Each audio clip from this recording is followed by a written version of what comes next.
जय माता दी, जय मां कामाख्या। देव राधा ट्रस्ट सत्यवाणी चैनल से आप हिंदू सनातन धर्म की ज्ञान गंगा सुन रहे हैं। शिव महापुराण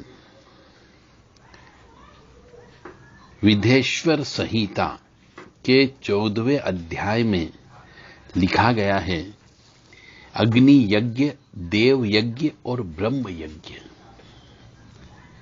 हर सनातनी मनुष्य को इसका ज्ञान होना चाहिए। अग्नि यज्ञ, देव यज्ञ और ब्रह्म यज्ञ। आज हम इन तीनों यज्ञ के बारे में चर्चा करेंगे। ज्ञान की बात है, इसलिए मनुष्य को अवश्य सुनना चाहिए। सूर्य जो है आरोग्य प्रदान करता है, चंद्रमा संपत्ति का दाता है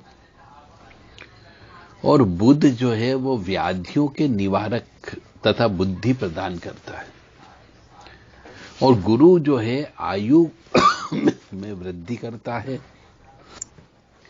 शुक्र जो है भोग देता है और शनि जो है मृत्यु का निवारण करता है।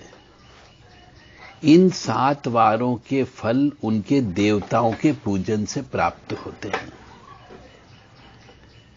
मतलब मनुष्य को 7 वारों के दिन इनके जो देवता होते हैं उनकी पूजा करना चाहिए, तो मनुष्य के 9 ग्रह नियंत्रित रहते हैं और उसे कष्ट की प्राप्ति नहीं होगी। यानी रविवार के दिन सूर्यनारायण भगवान की पूजा करें, सोमवार के दिन चंद्रमा की पूजा करें, बुधवार के दिन बुध ग्रह की पूजा करें, गुरुवार के दिन बृहस्पति के दिन गुरु की पूजा करें, शुक्रवार के दिन पूजन अर्चन करने से भोग प्रदान होता है और शनि की पूजा करें। अन्य देवताओं की पूजा का फल भी भगवान शिव ही देते हैं। देवताओं की प्रसन्नता के लिए पूजा की 5 पद्धतियां बताई गई हैं। अब बहुत से मनुष्यों को नहीं मालूम कि 5 पद्धतियां कौन कौन सी है। बस लगे हैं, पूजा करने में लगे हैं, जप करने में लगे हैं, तप करने में लगे हैं, कुछ भी नहीं मालूम है, तो फल कहां से प्राप्त होगा।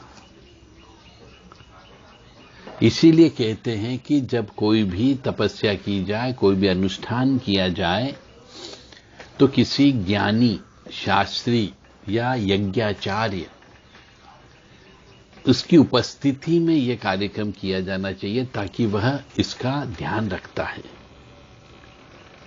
तो अग्नि यज्ञ, देव यज्ञ, ब्रह्म यज्ञ, ये 3 यज्ञ के लिए, देवताओं की प्रसन्नता के लिए पूजा की 5 पद्धतियां बताई गई है।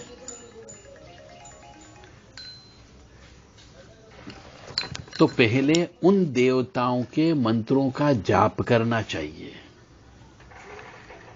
दूसरा होम करना चाहिए, हवन करना चाहिए, और तीसरे में दान करना चाहिए, चौथे में तप करना चाहिए और 5वें में वेदी पर प्रतिमा में अग्नि अथवा ब्राह्मण के शरीर में विशिष्ट देव की भावना करके 16 उपचार से पूजा तथा आराधना करना चाहिए। ये 5 पद्धतियों का पालन करोगे तो ही आपको साधना में सफलता मिलेगी, सिद्धियां प्राप्त होती, पूजा आपकी सफल होती है।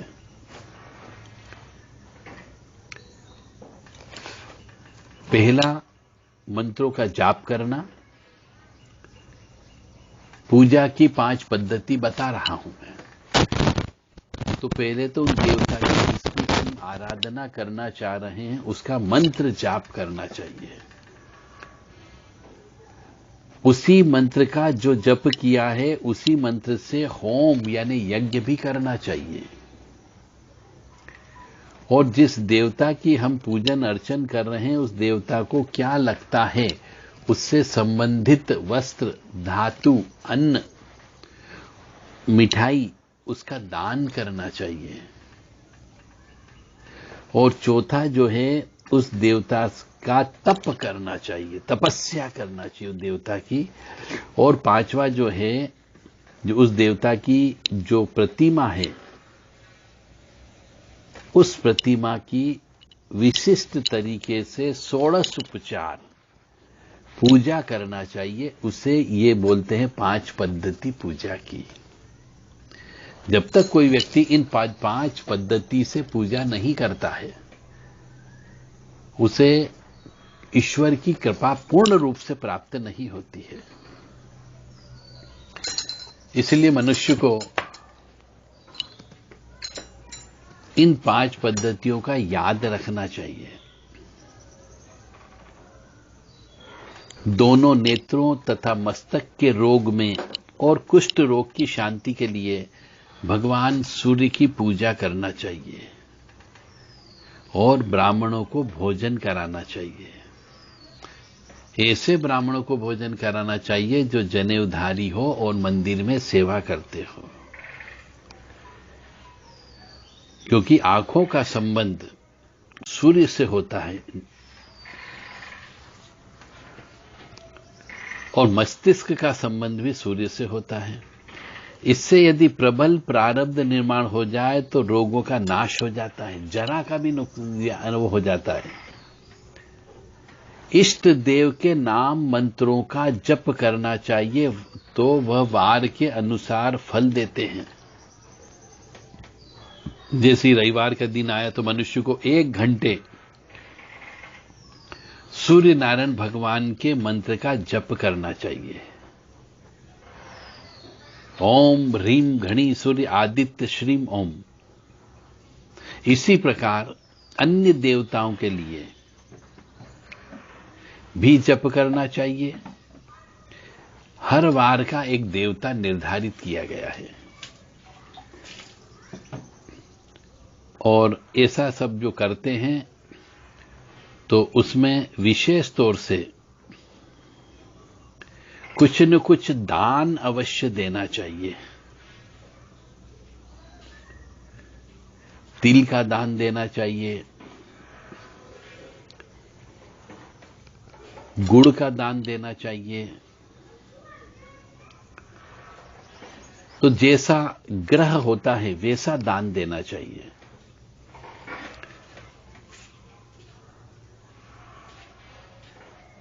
तो इससे पापों की शांति होती है। सोमवार को संपत्ति व लक्ष्मी की प्राप्ति के लिए लक्ष्मी जी की पूजा करनी चाहिए तथा पत्नी के साथ ब्राह्मणों को भी घी का पका अन्न भोजन कराना चाहिए, क्योंकि ग्रह लक्ष्मी स्त्री को कहा जाता है। मंगलवार को रोगों की शांति के लिए काली मां की पूजा करना चाहिए।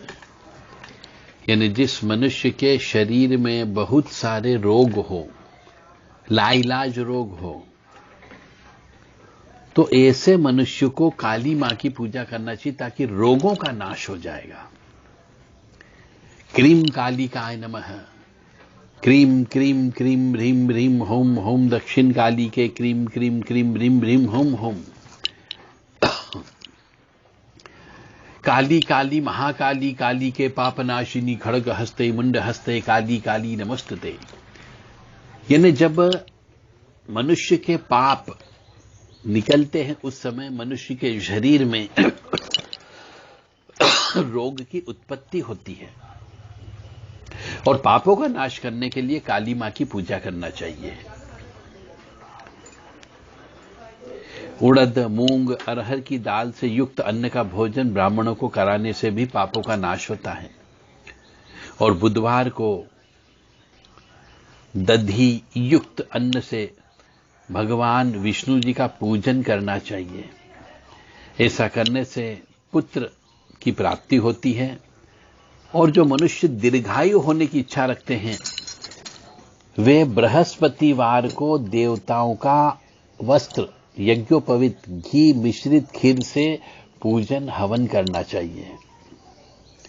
और जिस मनुष्य को भोग विलास चाहिए, भोगों की प्राप्ति चाहिए, ऐसे मनुष्य को शुक्रवार के दिन एकाग्रचित्त होकर के देवताओं का पूजन करना चाहिए और भोग विलास की प्राप्ति के लिए 6 प्रकार के रस से युक्त अन्न का भोजन मंदिर में सेवा करने वाले ब्राह्मणों को खिलाना चाहिए और स्त्रियों की प्रसन्नता के लिए सुंदर वस्त्र देने का विधान है। और यदि आपको लगता है कि आपकी जन्म पत्रिका में अकाल मृत्यु के योग हैं, एक्सीडेंट के योग हैं, दुर्घटना के योग हैं, अपमृत्यु के योग हैं, तो उसके निवारण करने के लिए रुद्र की पूजा करना चाहिए शनिवार के दिन। तो तिल के तेल से अभिषेक करें, तिल से होम करें व दान करने से देवताओं को संतुष्ट करके ब्राह्मणों को तिल मिश्रित भोजन कराने से, उनकी पूजा करने से आरोग्य एवं उत्तम फल की प्राप्ति होती है। तो मनुष्य यदि सुखी रहना चाहता है, स्वस्थ रहना चाहता है, प्रसन्न रहना चाहता है, निरोगी रहना चाहता है, तो उसे ये 7 दिन के 7 अलग अलग देवता होते हैं, उनकी पूजन अर्चन करना चाहिए, जप तप करना चाहिए और दान देना चाहिए, जिससे रोगों का नाश तो होता ही होता है, साथ ही साथ में आपको सुख समृद्धि शांति भी प्राप्त होती है। देवताओं का रोजाना विशेष पूजन करें, स्नान कराएं, दान करें, जाप करें, होम करें, तर्पण करें और विशेष तिथि मुहूर्त और नक्षत्र का योग प्राप्त होने पर विभिन्न देवताओं के पूजन में जगदीश्वर भगवान शिव ही उन देवताओं के रूप में पूजित होकर सब लोगों को आरोग्य फल प्रदान करते हैं।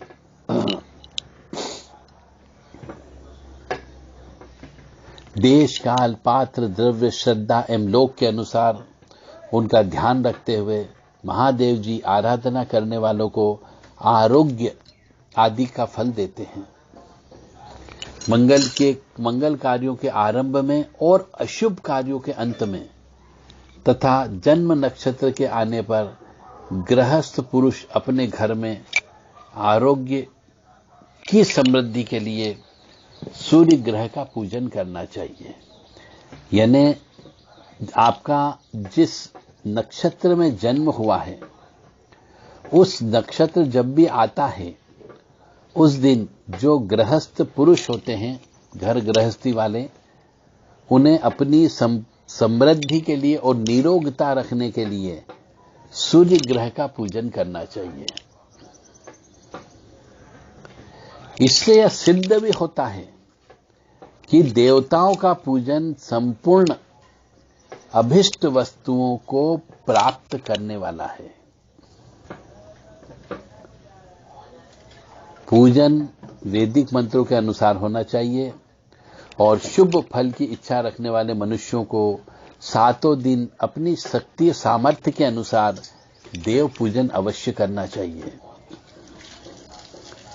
और जो गरीब मनुष्य है वह तपस्या करे, व्रत आदि से, तथा धनी मनुष्य धन के द्वारा देवी देवताओं की आराधना करे। और जो मनुष्य श्रद्धा पूर्वक इस तरह धर्म का अनुष्ठान करता है, वह पुण्य लोक में अनेक प्रकार के फल भोग करके पुनः इसी पृथ्वी पर जन्म ग्रहण करता है और सुखी रहता है।